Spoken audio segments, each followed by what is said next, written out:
আসসালামু আলাইকুম viewers, welcome back to মাহিরাস recipe world. আজকে তৈরি করে দেখাবো মাওয়া ঘাটের খুবই জনপ্রিয় ইলিশের লেজ ভর্তা। মাওয়া ঘাটের হোটেলের রেসিপি ফলো করে তৈরি করব ঝাল ঝাল এই ইলিশের লেজ ভর্তা। চলুন কিচেনে যাই আর ভর্তা বানাই। ভর্তা বানানোর জন্য আমি এখানে 4টা ইলিশ মাছের লেজ নিয়েছি। এখন একটা কিচেন টিস্যু দিয়ে চেপে চেপে লেজের মধ্যে যদি কোনো পানি থাকে সেটা মুছে নিব।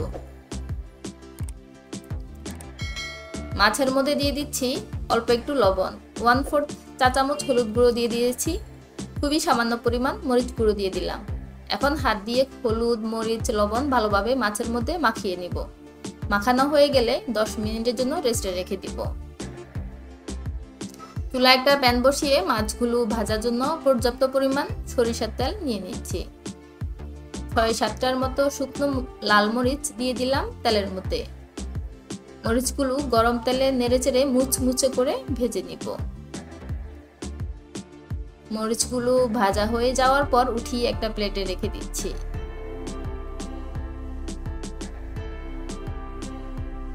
এখন মাছের লেজগুলো এক এক করে তেলের মধ্যে দিয়ে ভেজে নিব।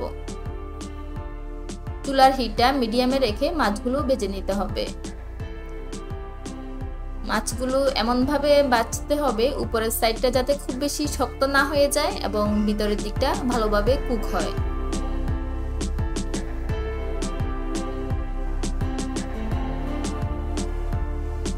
প্রায় 8 থেকে 10 মিনিট উল্টে পাল্টে ভাজার পর মাছগুলো আমি উঠিয়ে নিচ্ছি।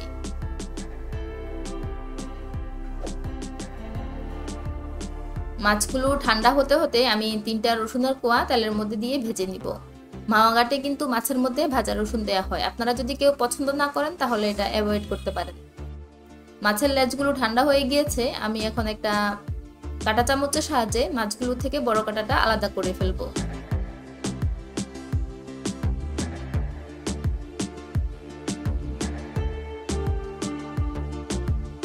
এখন মাছগুলোকে থেতো করে নিব যাতে মাছের ভিতর থেকে কাঁটাটা বের হয়ে আসতে পারে। মাওয়া ঘাটে হামানদিস্তায় থেতো করে এই ইলিশের লেজ ভর্তা তৈরি করা হয়। অনেক সময় বাসায় ইলিশ মাছ রান্না করলে এই লেজটা কেউ খেতে চায় না। লেজটা রেখে দিয়ে পরবর্তীতে যদি ভর্তা বানিয়ে দেন তাহলে দেখবেন সবাই চেটে ফুটে খাবে, কারণ ভর্তা পছন্দ করেন না এমন বাঙালি খুঁজেই পাওয়া যাবে না। মাছের কাঁটাগুলো খুবই সাবধানে এবং ধৈর্য নিয়ে বেছে নিতে হবে।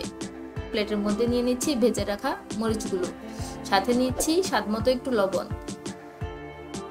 তো মরিচের মধ্যে লবণ দিলে মরিচগুলো খুব সহজে গুঁড়ো হয়ে যায়।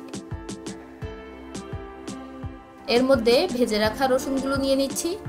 ছোট সাইজের 2টা পেঁয়াজ স্লাইস করে কেটে নিয়েছি, আর নিয়ে নিচ্ছি অল্প একটু ধনেপাতা। এখন হাত দিয়ে ভালোভাবে কচলিয়ে নিব যাতে ধনেপাতা পেঁয়াজের রসটা বের হতে পারে। এখন নিয়ে নিচ্ছি মাছ ভাজা তেল। যে তেলের মধ্যে মাছের লেজগুলো ভেজেছিলাম সেই তেলটাই এখানে নিয়ে নিয়েছি। ভর্তার টেস্ট বেড়ে যায় তেলটার কারণে। তেলটা পেঁয়াজ ধনেপাতার সাথে ভালোভাবে মিশিয়ে নেব। লেবু চিপে 2 থেকে 3 ফোঁটা রস দিয়ে দিচ্ছি। লেবুর রস আবার খুব বেশি দেওয়া যাবে না, তাহলে ভর্তা খেতে কিন্তু ভালো লাগবে না। এখন হাত দিয়ে সবকিছু ভালোভাবে মিশিয়ে নিলেই ভর্তা রেডি হয়ে যাবে। মাওয়া ঘাটে গিয়ে লেজ ভর্তার সাথে গরম ভাত এখনো যাদের খাওয়া হয়নি তারা রেসিপি ফলো করে অবশ্যই বাসায় একবার বানিয়ে খাবেন, দেখবেন এই ভর্তার স্বাদ মুখে লেগে থাকবে। এতক্ষণ ভিডিওটা দেখার জন্য সবাইকে ধন্যবাদ জানিয়ে বিদায় নিচ্ছি। আল্লাহ হাফেজ।